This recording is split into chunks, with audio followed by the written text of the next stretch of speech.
You're listening to Faith in Action. I'm your host, Matthew Nowlin. And I'm Shawn Graham. We lead Conservative Christians of Tennessee, and we're thankful you're joining us today. Conservative Christians of Tennessee exists to analyze political policy and politicians in Tennessee, and all from a conservative Christian worldview. We want to glorify God by helping you to glorify God, so please don't hesitate to send us any questions or comments via email. You can reach me directly by emailing Matthew@tnchristian.com. Or Shawn, SHAWN, at tnchristian.com. I'm also at MNBookman on X. Today's show is brought to you in the Memphis area by Herbi-Systems. Give Herbi-Systems a call at 901-290-7774 for all your lawn care needs. Since 1984, Herbi-Systems has been the premier lawn care and landscape company in the Mid-South. So give Herbi-Systems a call. Again, that's 901-290-7774, or visit Herbi-Systems.com and let them kill your weeds. Our scriptures for today come from 1 Corinthians chapter 1, verses 23 through 27. But we preach Christ crucified, unto the Jews a stumbling block, and unto the Greeks foolishness. But unto them which are called both Jews and Greeks, Christ the power of God and the wisdom of God. Because the foolishness of God is wiser than men, and the weakness of God is stronger than men. For ye see your calling, brethren, how that not many wise men after the flesh, not many mighty, not many noble are called. But God hath chosen the foolish things of the world to confound the wise, and God hath chosen the weak things of the world to confound the things that are mighty. So, first of all, our Western Nashville listeners, it's time for you to go vote. Voting is going on now, and special election day is almost here, so get off your couch. Head out now and vote early. Just like Charlie Kirk, you have a voice. He was brave enough to stand against the loony left and give his life for this freedom. So the least you can do is go vote. Again, not explicitly, we're asking you now, please go vote. There's an early special election. It's for the 7th district, a congressional seat. Secondly, Shawn and I are deeply moved by the responses to the memorials to Charlie Kirk. We're also saddened by the untimely loss of Pastor Voddie Baucham. We've often recommended Voddie's book, Fault Lines. We recommend a trio of books. Fault Lines is the grammar book of the anti-woke movement. Enemies Within the Church, produced by Judd Saul of our show sponsor, Equipping the Persecuted, is the dialectic. And Megan Basham's book, Shepherds for Sale, is a deep dive just into explicit examples of corruption in Big Eva. Now, beyond this book, written by Pastor Baucham's, his preaching was instrumental to the spiritual maturity of many of our friends and family. His admonition to go have families, go have more children. I've just been reading people on X saying, I have a big family because of Voddie. I've been reading to people his famous quote, don't be surprised when you send your children to Caesar that they come back as Romans. His teaching on homeschooling, phenomenal also. He made a huge impact in the circles that Shawn and I and you are in Christendom. Now, most don't know that Shawn is also the executive director of the Southern Baptist Convention's Homeschooling Association. That organization was founded by Voddie over 20 years ago. So his direct impacts on our lives here at Faith in Action has simply been immeasurable. And we consider ourselves blessed to have been influenced by the teaching of Voddie. And we want to convey our sincere condolences to the entire Baucham family. Now, lastly, today's show is going to be a bit offensive. I promise that some of you listening are going to be angered by some of the things we say today. And Shawn and I have actually gone through and we've crossed through some sayings that we're not going to say. If you want to read some of those, you'll have to follow me on X. I'm at MNBookman. But we have great respect for the Baptist traditions. Shawn is proud to be called a cradle roll baby of the SBC. But that doesn't mean that we both don't get upset to see leadership of the largest denomination in America abuse and mistreat its members. So today, as we're talking about something personal to Shawn and something that makes me passionate as an American Christian, please know that we are in no way against organized religion. We're in no way against denominations. We see this as a family problem, and we are personally invested in making this right. That's why we're going to have William Wolfe on of the Center for Baptist Leadership. We deeply desire for the Southern Baptist Convention to be a strong biblical voice in America. We're not calling for an end to the SBC. We're calling for a reformation.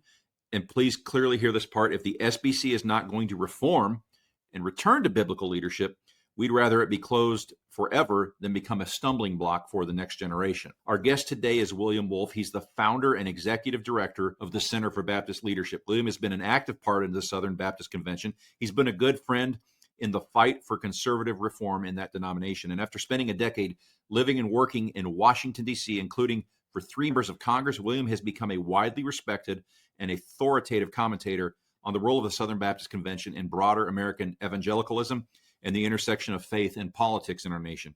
He and his wife are members of a Southern Baptist church in the Charlotte area, where they are the proud parents of 3 very energetic young boys. William, welcome to Faith in Action. Guys, it's great to be back with you. Thanks for having me on. It's always a pleasure. So, William, our last 2 episodes were interviews with Bill Federer about Charlie Kirk in the wake of that tragic martyrdom. But, William, you were able to attend the Arizona memorial that Turning Point put on for Charlie Kirk. You were there in person.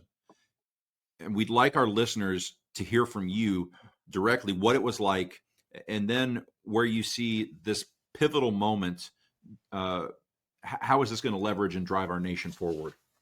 Yeah, thanks, guys. It was an incredible opportunity to go out there, courtesy really of TP USA Faith. So I'm plugging them everywhere I go. Everybody is familiar with Turning Point. But over the last couple of years, because Charlie Kirk had such a heart for the health of the American church, and particularly doing his part to fight against wokeness, they launched TP USA Faith. And it's a lot of more charismatic Church of God, Calvary Chapel types, but they wanted to see more Reformed guys and Southern Baptist guys and Presbyterian guys brought in. So I've been working with them. So myself, Dusty Devers, Nate Schloman, Steve Gentry, we were able to go out and attend. Guys, it was powerful. It was powerful. It felt like a worship service. We got into the stadium around 8:30 a.m. And when the music started, it was good music. And then when Pastor Rob McCoy was the first speaker, and he said, Jesus Christ is going to be the guest of honor at this service because that's what Charlie Kirk wanted, it set the tone for the entire thing. And it was a great combination of the proclamation of Christ and the goodness of conservative political engagement and the responsibility of government to care for its citizens. Yeah. I want to take a moment to just, we've heard testimonies from churches across the nation, William, saying that in the wake of the assassination and in the wake of people reviewing Charlie Kirk's teachings and seeing that memorial, that there's been an explosion in church attendance. I just want to give a little anecdote. For the past year, I've been leading a Bible study that meets on Monday morning. It's just been me and 2 other dudes pretty consistently. We've had 7 to 9 guys show up, largely unchurched in the wake of that. These are people that are not attending a church who are coming, and they're going through the Heidelberg Catechism with us because they want to understand Christianity.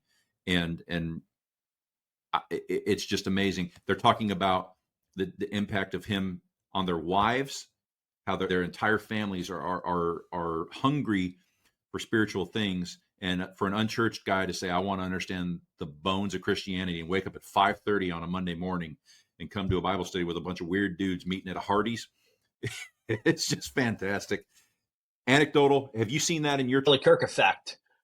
People are coming back to church, young people in particular, hearing reports from a lot of guys like Nate and Steve, particularly at Richmond, Virginia, Village Church, Richmond, Virginia, not Village Church in Texas. Don't get them confused. And they had nothing alike. They've had packed services. Dusty Devers said he's seen the same thing. I've been on the road a lot, actually, so I haven't been able to be at my own church and see what's going on there, but I'm sure it's been like a similar impact. And so, yeah, look, I mean, Charlie did incredible work for the sake of this country and for the conservative movement, but he pointed everyone back to Christ, and ultimately that's going to lead you into church, and that's what's happening. Yeah. Amen. Yeah, that is fantastic. I tell you what, it's been a hard week on a lot of us. I'm really done with 25. I'm ready for 26. Let's get this year over with. But losing Vody Bacham, on top of losing Charlie, on top of losing MacArthur, on top of I just go down this list, and it just is, it's dramatic. William, I know losing Vody personally was a guy that I grew up with. He's a little older than me, but I watched him grow through the SBC. most of these young preacher boys around the country, he's the guy that really inspired a lot of their style, a lot of their techniques. How are the young preachers going to be doing with that loss of faith? Because there's just so many of their icons that seem to be getting just peeled back from them. Are they going to be okay with this? Well, I mean, ultimately they have to be, right? I mean, I was thinking that as unfortunate as all of these losses are, as God calls some of his best soldiers home, it is, I think, a continued pruning of the church and a breaking of the dependency on the celebrity culture that was built up both on the left and on the right and in the middle with the Winsome Third Way, TGC types as well. And so what I hope it does is that it inspires the next generation to really pick up the torch.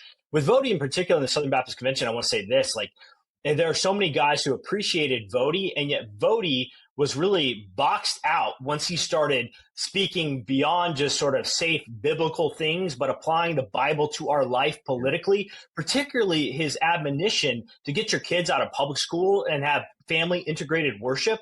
I mean, now Vody's been proven demonstrably right in his warnings, but those were the things, guys, when Vody got boxed out of the SBC because he wasn't the right kind of black preacher, it was over his stance on public schools and family integrated worship. And he's been proven right in spades at this point. Yeah. Well, listeners, we want to welcome once again our new official mission sponsor who is equipping the persecuted. We've been telling you for years now about the genocide and the murder of Christians in Nigeria. Before they were a sponsor, we had Judd Saul on to talk about equipping the persecuted 4 or 5 times. What they're doing is important, but there is hope. One good Christian group is there on the ground doing the Lord's work to save our fellow believers, and that is Equipping the Persecuted. Their website is equippingthepersecuted.org. They do everything from providing necessities when all has been lost. I mean, these Muslims come in, they bring machetes and fire and poison. They destroy the food sources.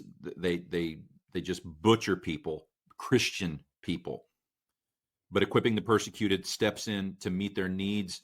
They equip villages with enhanced security, orphanages for pastors' children and other children, help to pastors' widows. Their bold mission is to see people saved and lives restored. Your monthly donation creates sustainable hope for the people that we reach. Support their work by visiting equippingthepersecuted.org today.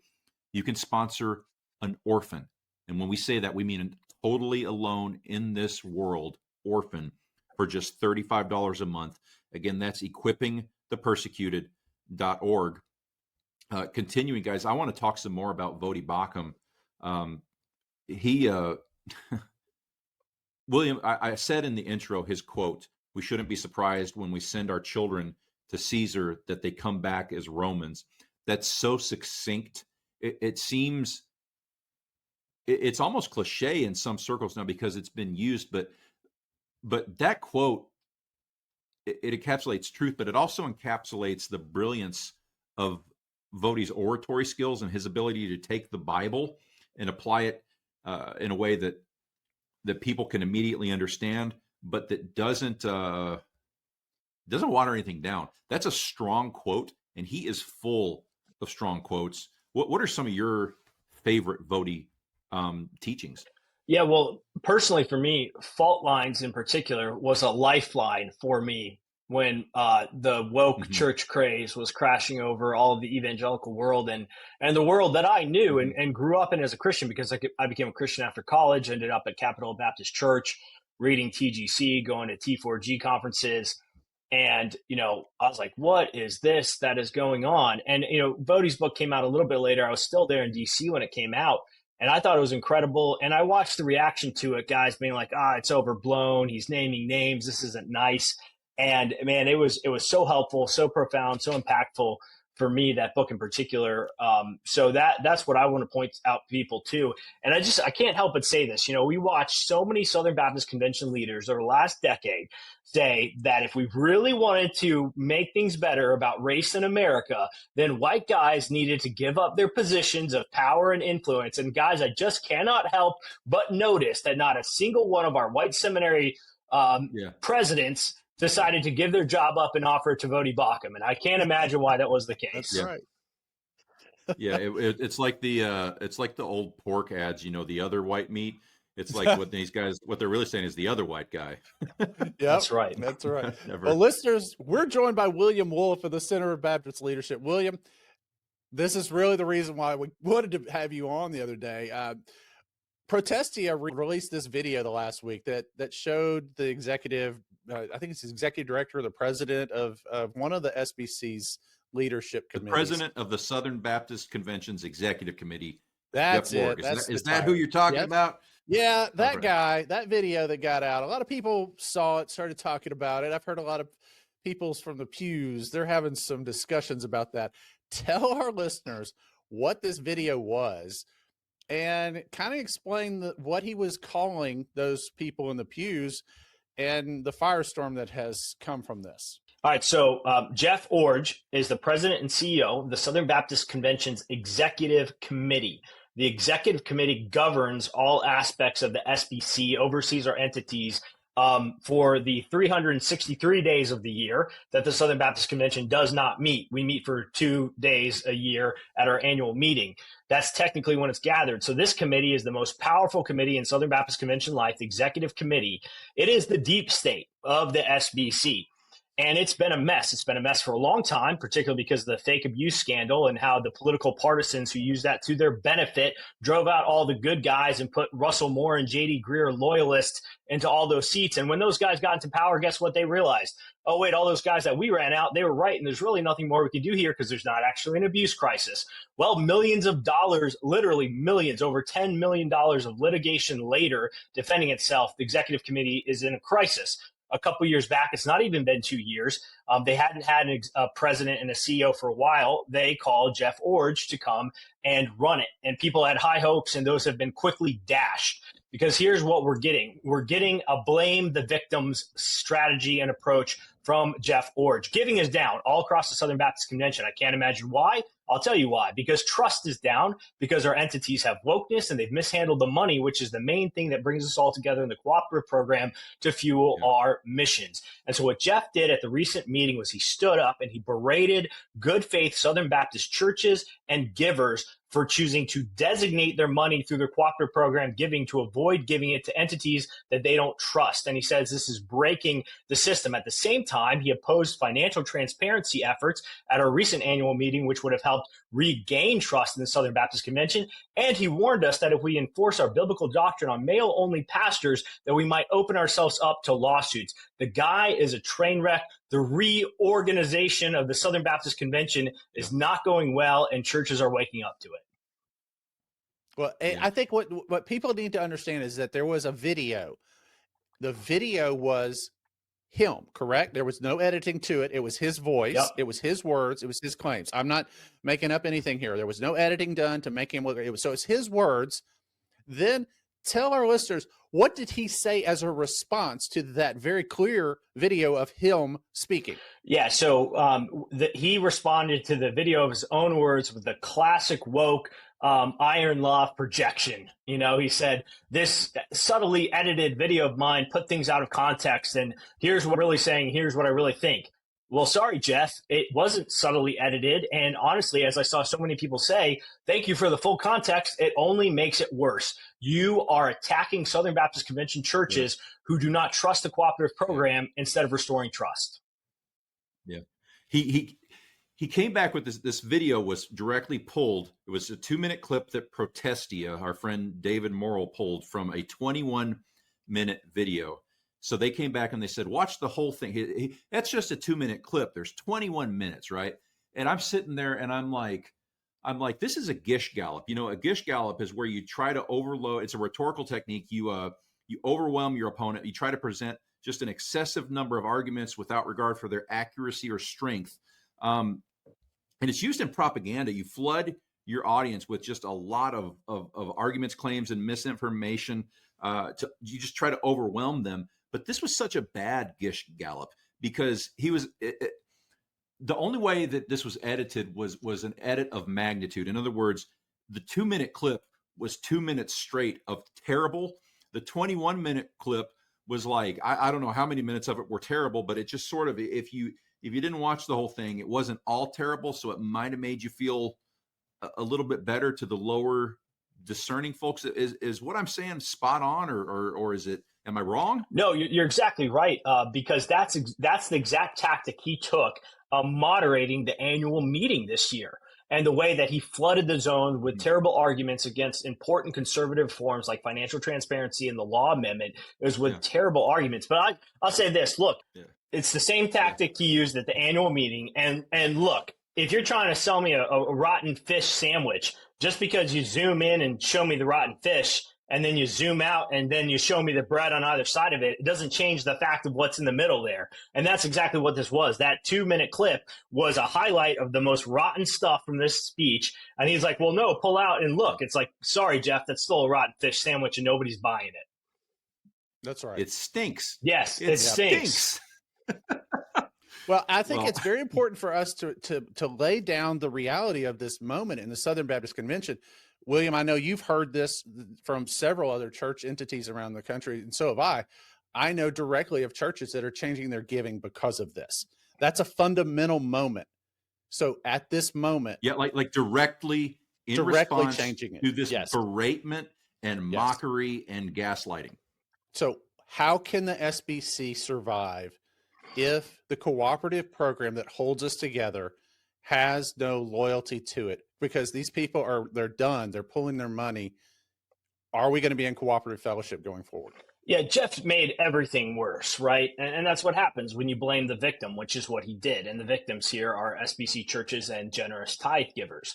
But, look, the cooperative program doesn't rise or fall on Jeff Iorg, right? The churches can do what they want. And what this really needs to be is it needs to be a rally point for action to realize that some of the most intense points of battle for reform in the Southern Baptist Convention will not be our seminaries or even the ERLC in the coming years. It will be the executive committee.